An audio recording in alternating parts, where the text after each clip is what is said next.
ඔයාලත් පාවිච්චි කරන්නේ second hand phone නැද්ද පරණ ෆෝන් නැද්ද? කාලයක් එක්ක ෆෝන් පාවිච්චි කරනකොට විවිධාකාර ෆෝල්ඩ් වලට මුහුණ දෙන්න සිද්ධ වෙනවා. අද අපිට ඇවිල්ලා තිනවා Google Pixel 5 ෆෝන් දෙකක්.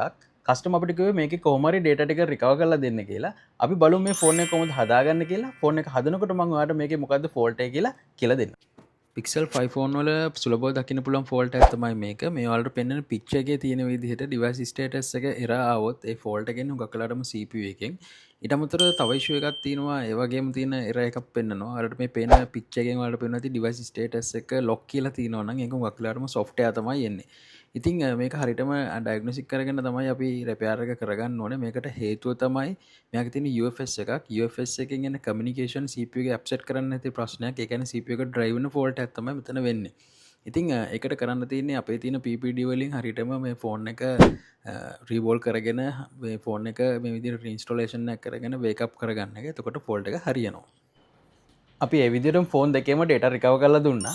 ඉතින් අපි ෆෝල්ට් එකක් හරියටම identify කරගෙන කොතනින්ද හරියටම එන්නේ කියලා බලලා තමයි අපි ෆෝන් එක හදා ගන්න ඕනේ. ඉතින් මේ වගේ ෆෝන් තියෙනවා නම් අපිට එවන්න. අපි ෆෝන් එක වලට perfect repair කරලා දෙන්නම් warranty එකක් එක්ක.